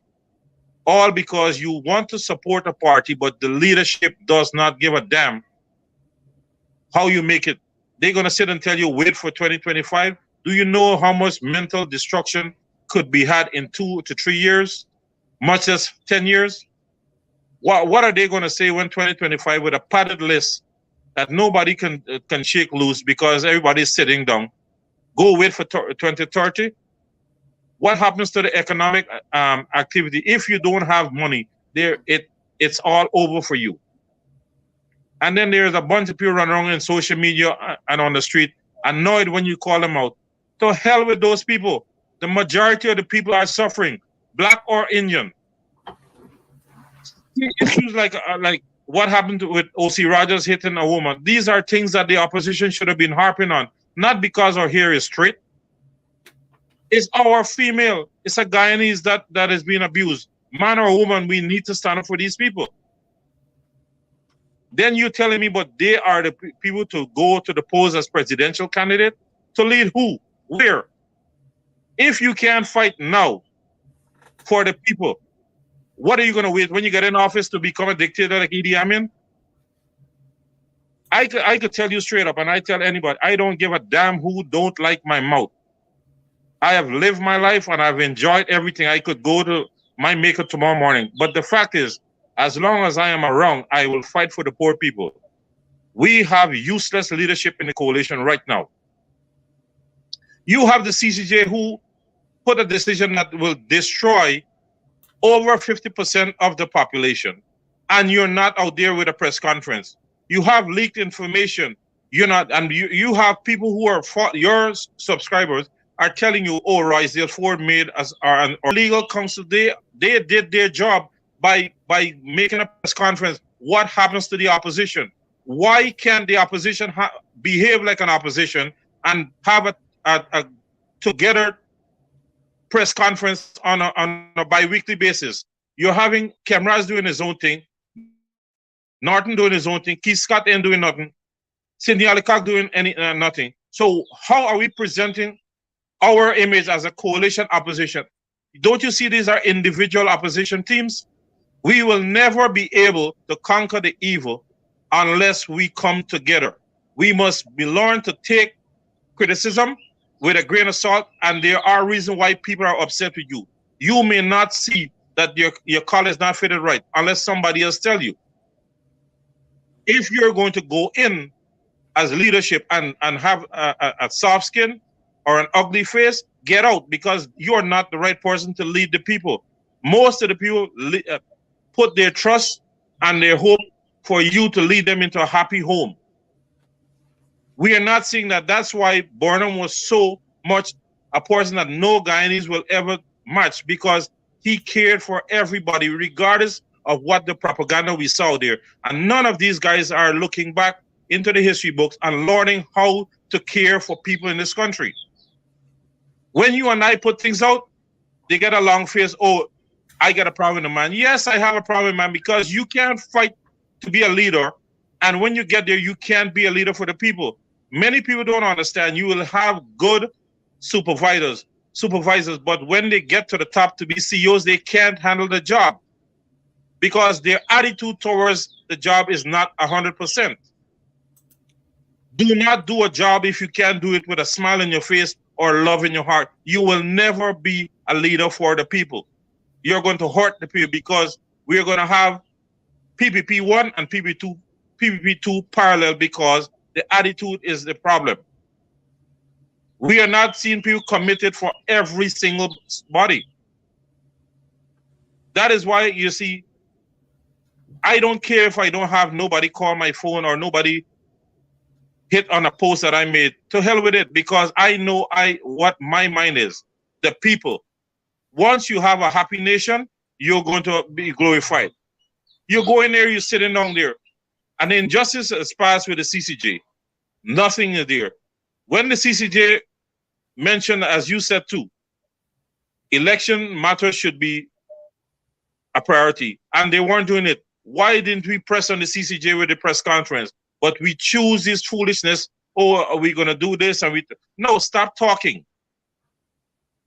Help the people. When the people see that you're there for their interest, you're going to have the followers. Yes, you may be struggling for financial support to go to all the regions, but the people are going to hear and say, you know what? These people are fighting for all of us.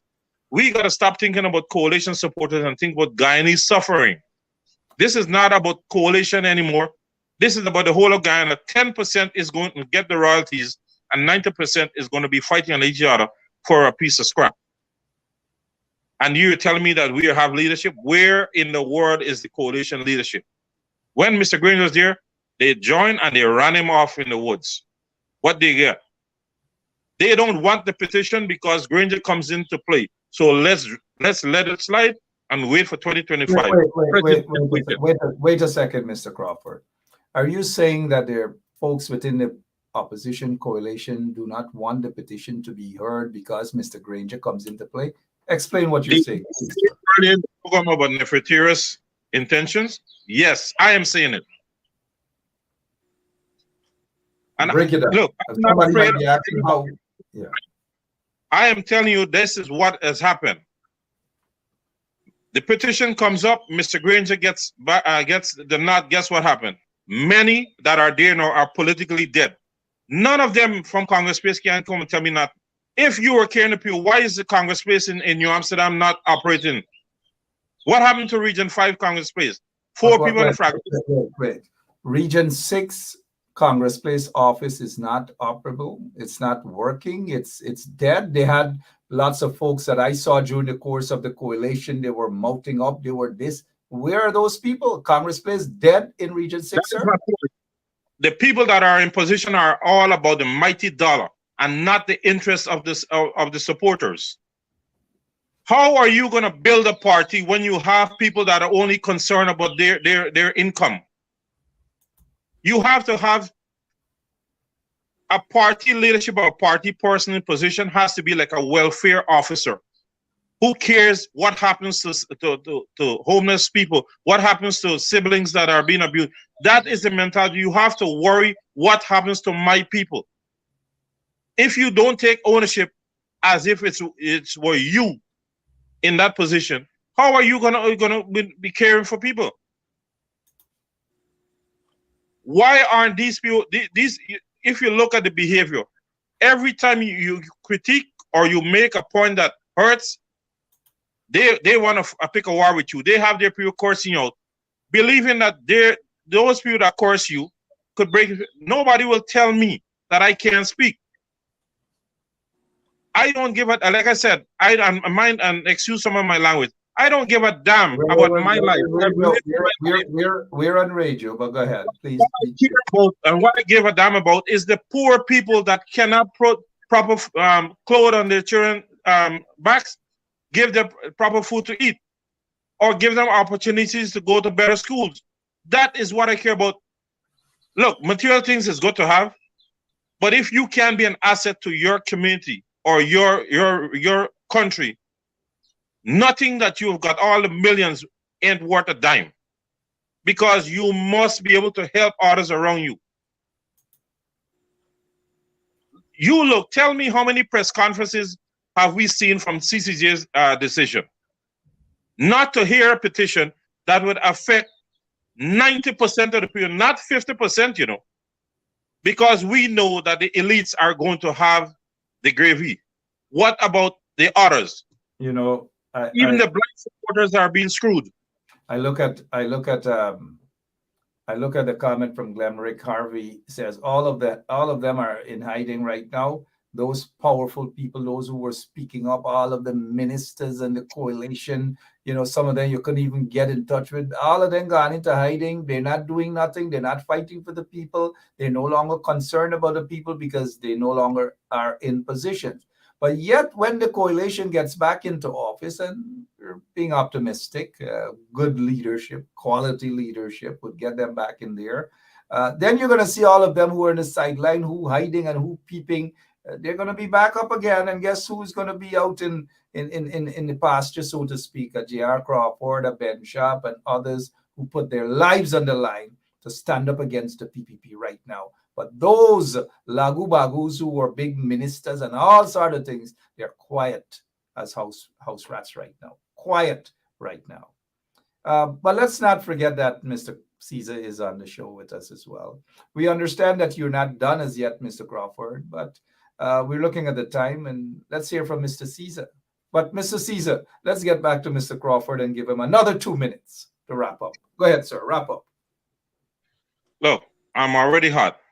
If I was after position and power, I would have gone for the PNC leadership. believe it, I would have had the money to run my campaign, cash on the barrel head.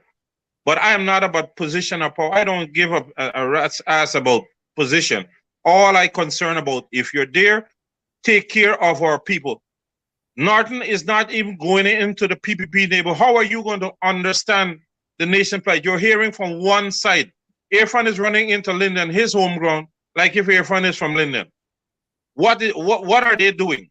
Tell me what. Irfan sneaks into Linden at 5 o'clock in the morning. He shake hand with one of his supporters there. They gather up some people, they give them money, they give them food for a photograph, and then he sneak out. But I get your point that Aubrey Norton. I get your point that 1 second. I get your point that Aubrey Norton needs to do more in going into PPP strongholds because those people are disaffected.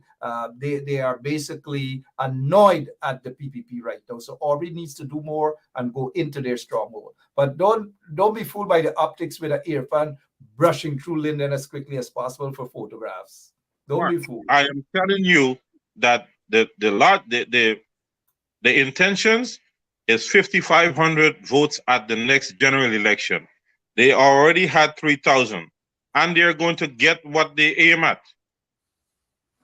Money is a great motivational tool for the uneducated or the misinformed. What about the so-called educated one who just are looking more about money, not just the uneducated? That's my point. Mark must remember, not because someone has 15 certificates, that means that they are morally. I never said that. Look. No. Irfan is one. Anil is one of them. Anil thinks he's a bright liar. Anil is not a bright liar. Look at the DPP. She got a legal certificate. I bet a fifth grader can do better than her, or an accountant. Look, Mark, or an accountant. What I want to say, as so many people are getting doctor in front of their name, right? I would want to say that from 1964, this is where my father's doctorate degree from London. Hold on a second. Right? Let me see. Right? This is it, right? For my dad. Right? But he never went around saying Dr. Crawford. Right? Your dad was a holder of a PhD since back then, and all I've been a village never know that you old man been a doctor too. We could have called him Dr. Right. Craft. It didn't matter because he was a people's person. But look, if someone, and we see Francine, good evening to all the folks at Long Island Nursing Home. Good evening to you, Miss Francine. Miss Francine says, fools and their money do part.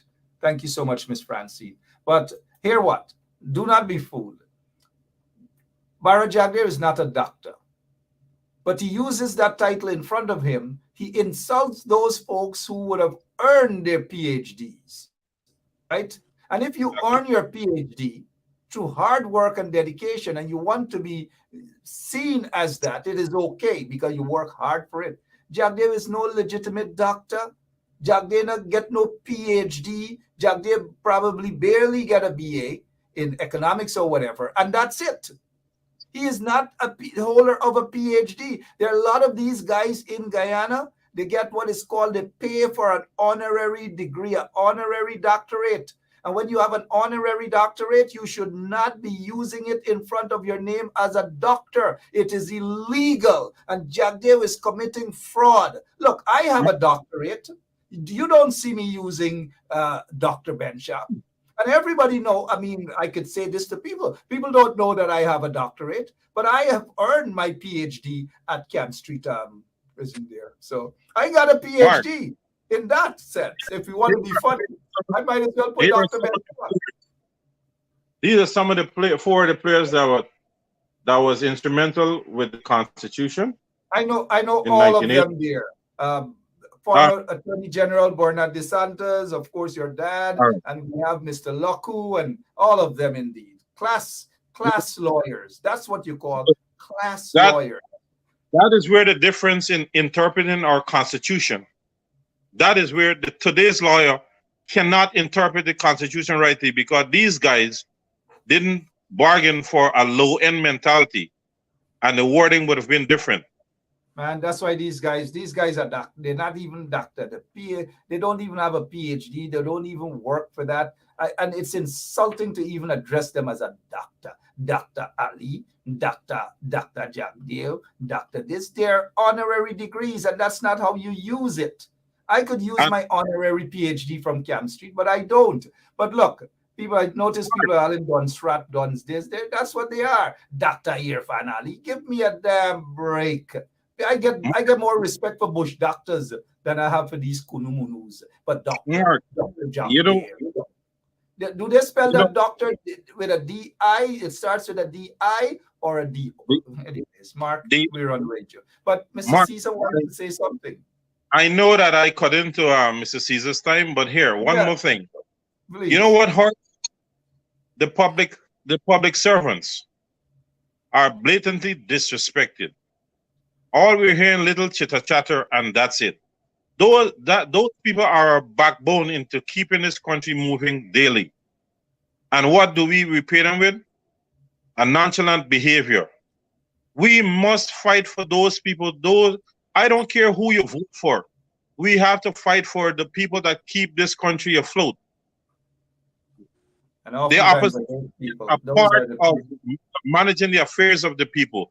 Regardless of what Bharat and Ali may want to do, you have to do your part by speaking out against the missteps, the injustice, or the blatant disrespect for the people. Absolutely. I agree with you. I agree with you. We are on the same track. We are on the same track, Dr. Crawford. We are on the same track. I'm just a regular guy, brother. That's okay. You can also be a Dipka. If them Nimakarams are doctors, you can be doctor. But let's head straight over. Great points, Mr. Crawford. But let's head straight over to Dr. Caesar. Your closing remarks, sir. Yeah, JR, that was a lot. Mark, that was a lot. No, you're a serious matter, bro. Go ahead, yeah, I totally agree. And Mark, myself and JR, we always go back and forth because for some reason, I think that JR should be very, very active in the party. But he never takes me up on it. But I would hope to, in the future, see JR very, very active in the coalition. I think he'll make a very, very good MP. But no. The MPs that they have now are hardworking behind the doors MPs. They go on Facebook, they go to the market to buy two cassava, and they're hardworking MPs. But I'll say this to you guys though. J.R. Crawford would make a darn good general secretary. Because the general secretary for the PPP, why do I always, whenever I see PPP, the general secretary for the People's National Congress reform is missing in action. Missing. We can't find her. We don't know where she is since August. And you're telling me they're preparing for local government elections. And my friend Geeta, she is my friend. And I've said to her, if you can't take the politics, just resign and relax yourself. No disrespect to Geeta. But Geeta's heart is not in the right place right now for the people in the coalition or politics. Geeta, again, I will say to you, resign. Aubrey Norton is not strong enough as a leader to fire you. He's not going to do that. Remember, Mr. Aubrey Norton was on the show and he said that this is a private matter between the leaders, the leadership of the party, and the general secretary. But I forgot to remind Mr. Aubrey Norton that he didn't feel that way when he was abusing out Hoyt, when he was leadership, when he was general secretary of the party and so forth. And Hoyt had to make a decision to replace him. Aubrey Norton now, since history has a way of repeating itself, Aubrey Norton now should do what Hoyt did to him and replace Geeta. Simple as that. Stop pussyfooting around. It's time for Geeta to either resign or Aubrey Norton to replace her. That's just my opinion. Your closing remarks, Caesar. Sorry. Yeah. So, Mark, I just want to make a few quick points. I'm not gonna dig into anything in particular. Great point. Go ahead. With Guyanese being granted visas to travel to London, I would like to just caution everybody that when you go to London, I hope it's a vacation. It's going to be a very expensive vacation. You would not be able to find a job like that. You need permits to work in London. And just keep in mind also that you are sitting on wealth right there in Guyana. Okay, it's just getting that opportunity to enjoy some of the wealth and not being marginalized by the PPP government. As far as the AP and U plus AFC go, I feel like if they need to get on the ground, and I keep using this word over, Mark, over and over again. I know you rebuffed me on it a couple of times, but they need to educate their following, on the issues that are affecting Guyana, and elaborate to them a little bit of what the future of Guyana is going to look like, because Guyana is going to be a country in a lot of debt. And a lot of us that are living today, our children, grandchildren, and future generations, is going to be in a lot of trouble paying off those debts that we're incurring now with all the infrastructure we're doing, all the borrowing that we're doing. I think we're borrowing way too much. And, we got to keep in mind, right? GDP grows only in Guyana right now. We are seeing large GDP numbers. That's because we just found that the oil wealth and everything is impacting that. But eventually that's going to tail off, right? And we're going to start seeing growth 2.53%, which is normal. All right. One other thing I just want to enlighten my Guyanese brothers and sisters on is that we have not had a recession in the United States for about maybe anywhere between 11, 12 years, 12, 13. I don't have the specific number, but it's looking like if we're going to have one, either starting later this year or by mid next year. So that's going to be another squeeze on you guys, because if we have a recession here, okay, it's going to trigger the entire world. Okay, this is the largest economy. So Guyanese, you're gonna be squeezed again. You really need to come out and protest. AP and U plus AFC, please educate the people on the issues. We keep calling on the coalition to, get with their supporters, and we're just not seeing it. While I'm at it, I just want to give a special call out to MP Nima Flubes. She's been working. That's one MP that I've seen, steady, has been working steady. Mr. Christopher Jones, I haven't seen you for a while, man. I don't want to call out anybody, but I just haven't seen Chris. I know he's supposed to be the chief whip. Chief whip is a very important position. I'm not seeing you, Chris. The people are not seeing you, because if I can't see you, that means that the people are not seeing you. Also, I noticed that Mr. David Patterson is pronouncing on a lot of things. I thought Mr. Patterson was going to retire a few months ago. I think he should just go ahead and do so, because if somebody's going to retire, you should just let them retire. Because I feel like if that person is not going to function in the best interest of the party. And Mark, the last thing I'd like to say, let's all keep in mind that a coalition is a very, very, very difficult situation to get a handle on. We're talking about a lot of different parties coming under one umbrella. You see, a lot of people don't understand what it is that Mr. Granger was dealing with. He was dealing with a lot. It's not easy to handle a coalition. And I think if you ask Mr. Norton that question, I think he would agree with my answer. It's not easy at all. I rest my case for the night, Mark. Thank you. Thank you so much. As an accountant, you should know that in the US, they've had a recent recession in 2020, which is called the COVID-19 recession. Then there was this, not the Great Recession, as they termed it, back in 2007 to 2009. Right. Then they had the dot-com recession that was from March 2000 to November 2000. And then also back in you recall the Gulf War, they had the Gulf War recession as well. So lots and lots of recessions. And a couple of weeks back, it appeared that we were heading towards another recession right here in the United States of America. So the recessions. Double check back on that, Mr. Accountant. Got you though. But remember also Mark, here we got to keep in mind, Mark, we have mild recessions, right? And we have recessions of significance.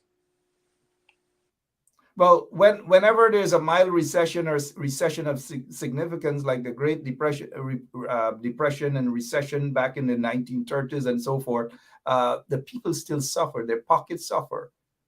You know what I mean? So let's keep that in mind. The other thing that I noticed somebody is asking, where is Van West Charles? I don't know where Dr. Van West Charles is. I've been asking that question. He probably got into hiding. There's no leadership run for the PNC. And as soon as they're going to get leadership run for the PNC, Dr. Van West Charles is going to come out from wherever he's in hiding right now. I don't know where Dr. Van West Charles is. I wish I did. And I'm not going to ask J.R. Crawford because that will take another 20 minutes of response from Mr. Crawford. The other thing that you did say was that that people have wealth in Guyana. And I take umbrage to people who, some people in England, some people in the US, when Guyanese get an opportunity and they may want to travel, allow them to travel. Those who want to go to England, let them go to England and let them have that experience. Their experience in England might be different from ours who may have spent time or visited England or wherever, whatever. Let the people go. Always to get some Guyanese don't come, thing, cost of living, jobs, and all these manner of things. Let the people go. Let them experience to themselves, whether we have all the wealth in Guyana or not. Look in Dubai, a lot of wealth there, but people still travel. They go other places. And the more people get out of that matchbox country, so to speak, their thinking begins to change. Their thinking will change.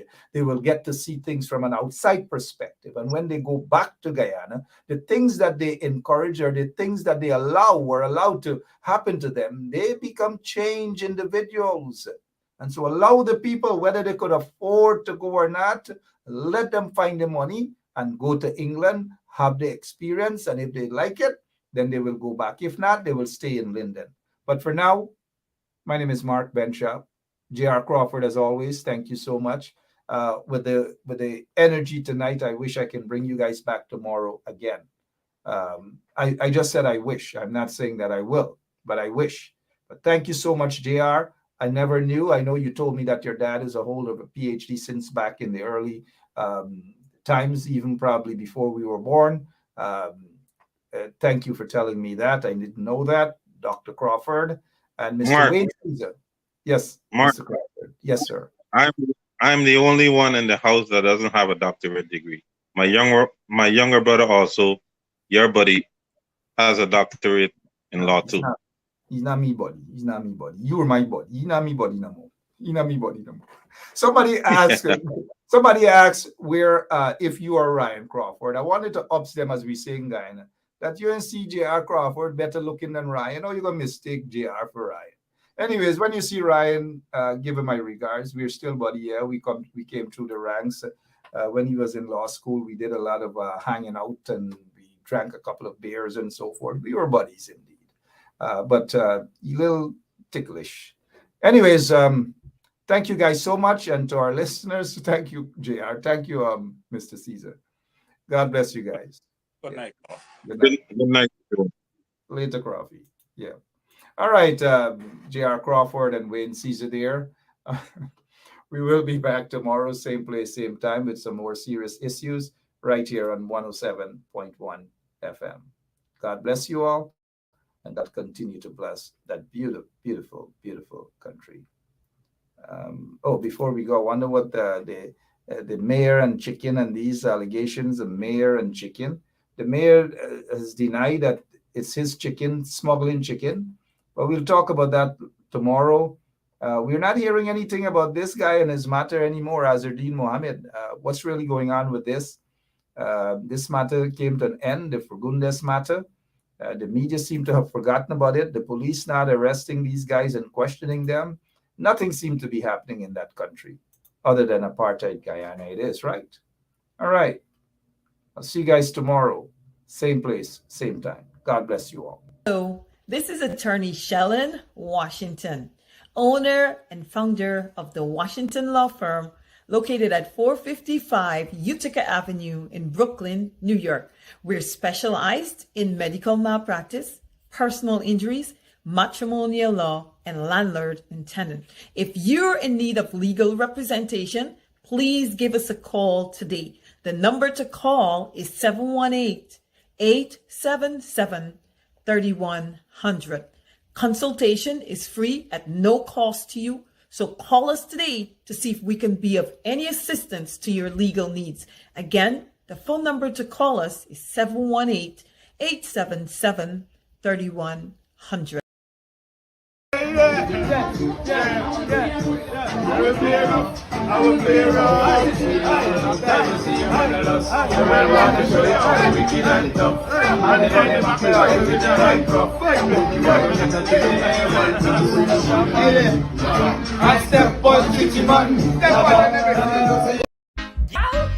already know what I want. Let me go. Give me Polari, I want Polari. Give me Polari, I want Polari. Give me Polari, I want Polari. Give me Polari, I want Polari. Wrong Polari, tiny Polari, fat Polari, born Polari, any Polari I eat same Polari. Gal, you gotta make 'em good, run it up and fry 'em. Gal, you gotta make 'em good, put some sour pan 'em. Gal, you gotta make 'em good, you know I really want 'em, even if it's for a gal. Police have come. Sanko boy, you better run. Sanko boy, policeman have come. Sanko licky love up on the dam and the gala holla murder. Sanko licky love up on the dam and the gala holla murder. Police have come and the gala holla murder.